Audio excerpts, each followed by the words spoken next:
Bilirsiniz ki, bugünkü günlər İmam Hüseyin Aleyhisselamın azad günləridir və tarix boyu bu azadarlıq qorunub, saxlanılıb. Allah bizim böyük ata-babalarımızı rəhmət eləsin ki, bu azadarlığı o çətinliklərə, o əziyyətlərə baxmayaraq qoruyub, saxlayıblar, gətirib, bizə çatdırıblar.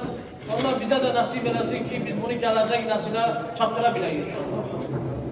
Mən çox danışmayacağım, bir dənə məsələyə işarə eləmək istəyirəm ki, tarix boyu, yəni tarixdə çox qiyamlar olub, çox müharibələr olub.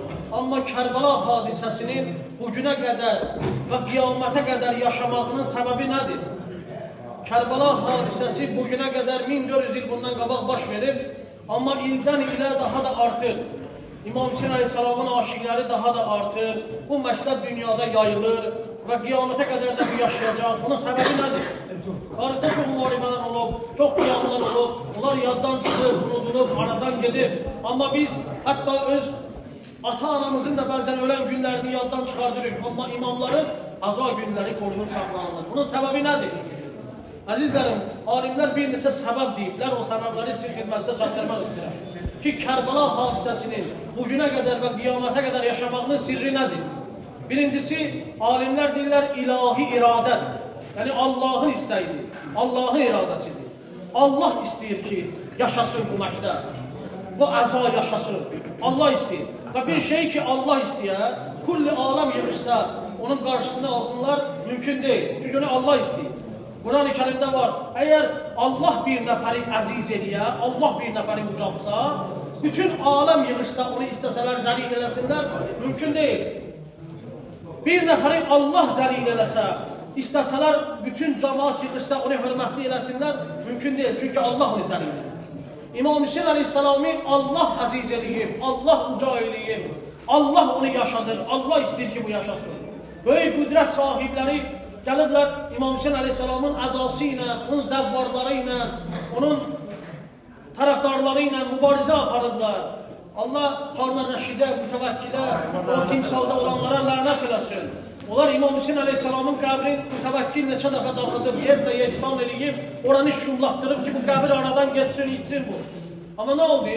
Mütəvəkkil getdi, cəhənnəmə vasir oldu, yenə də İmam Hüseyin Aleyhisselamın aşiqləri onun qəbrini bərpa elədi. Harun Rəşidin dövründə bu cür idi. Əskərlər gördülər, bir dənə çadralı qadın gəlir, öz sol qolunu uzadır, deyir, mən sol qolumu kəs. Dedi, yox, qayda qanuna görə sağ əlimi verməlisən. Dedi, məlum, mən keçən il sağ əlimi vermişəm. Bu il indi sol əlimi verirəm ki, bu il də gedim ağamın ziyarətini. Bu aşiqlər saxladılar İmam Hüseyin Aleyhisselamın ziyarətini, onun əzasını. Allah bu cür insanların vasitəsilə saxladı İmam Hüseyin Aleyhisselamın əzadarlığını, onun ziyarətini. Bir salavat zikr edin inşallah. Birinci səbəb budur ki, Allah istəyir bu yaşasın. Allah istəyir. Çünki İmam Hüseyin məktəbində dərslər var ki, o dərslər yaşamalıdır qiyamətə qədər. Ki, insanlar hamı o dərslərdən istifadə eləsin. Bu böyük bir dənə məktəbdir Kərbəla məktəbi. Dünyanın heç bir universitetində tapa bilmədiyin dərslər bu məktəbdədir. Heç bir universitetdə vəfa dərsi yoxdur, heç bir universitetdə sədaqət dərsi yoxdur, şücaət dərsi yoxdur, qeyrət dərsi yoxdur, Allaha bəndə olmaq dərsi yoxdur. Bu dərslər hamısı Kərbəla məktəbində cəm olur. Ona görə birinci səbəb ilahi iradədir. İkinci nədir? İkinci alimlər deyirlər, haqq olmasıdır, haqq. Allah haqqı yaşadır.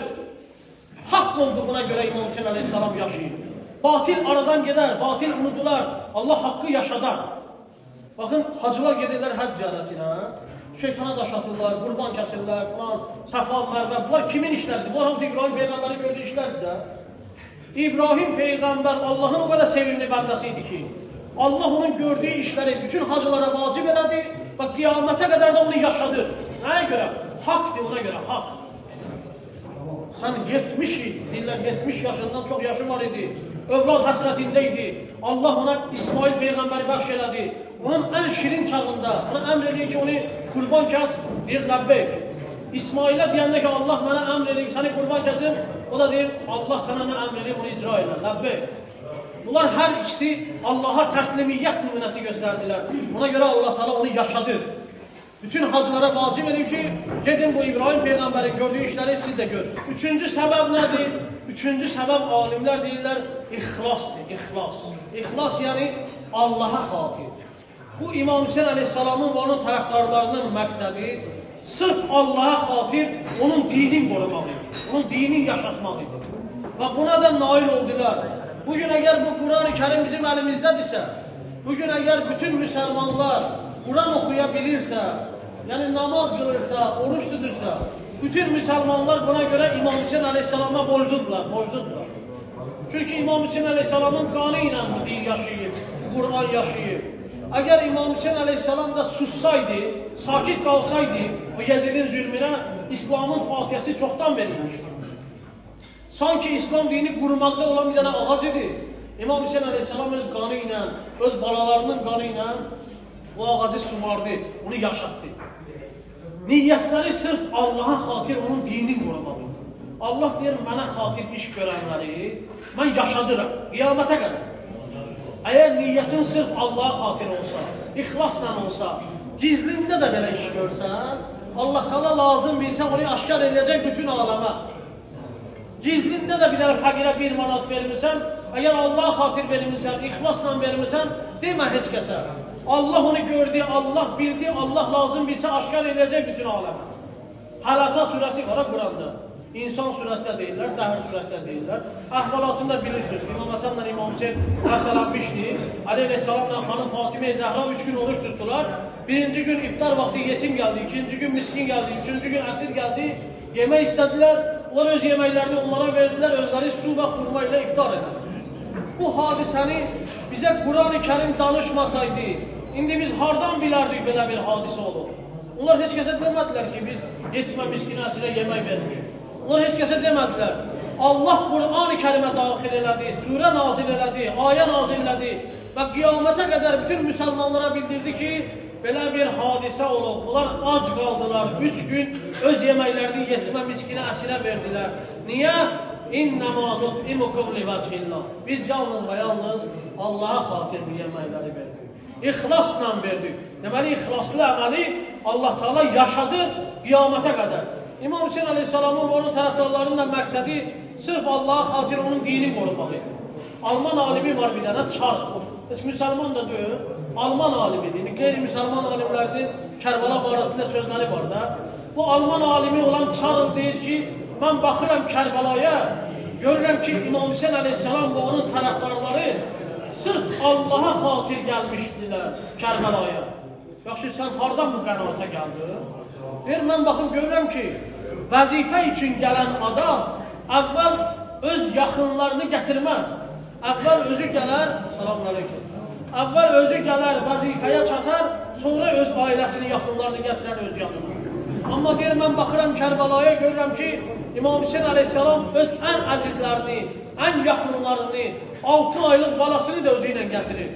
Mən deyir, buradan baxırım, görürəm ki, bunların məqsədi vəzifə olmayıb, bunların məqsədi müharibə olmayıb, bunların məqsədi sırf Allah'a xatir onun dinin qorumalıdır. Üçüncü məsələ budur ki, üçüncü dərs budur ki, Kərbəla hadisəsinin bugünə qədər yaşamağının səbəbi ixlasdır, Allah'a xatir olmasıdır. Dördüncü nədir? Dördüncü məsələ Kərbəla hadisəsinin bugünə qədər və qiyamətə qədər yaşamağının sirri budur ki, İmam Səccad əleyhissalamın və xanım Zeynəbin xütbələri. Yol boyu bilirsiniz də, əsirləri Küfəyə gətirdilər, Küfədən Şam'a apardılar. Allah Yezidə lənət eləsin. Yezid deməmişdi, mən Peyğəmbərin nəvəsi İmam Hüseyinlə müharibə edirəm. Yezid demişdi, bir dənə dindən çıxmış var, biz onunla müharibə edirik. Və yol boyu əsirləri aparanda da cəmaat, görürsən, o əsirlərə daş atırdılar. İmam Hüseyin əleyhissalamın başına daş atırdılar. Bilmirdilər, tanımırdılar.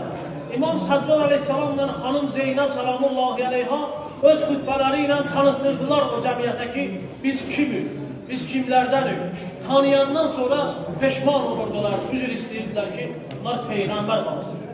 Əgər İmam Səccad əleyhissalamla xanım Zeynəbin xütbələri olmasaydı, Kərbəla ilə Kərbəlada da qalardı, Kərbəla unudulardı, gələcək nəsilə çatmazdı.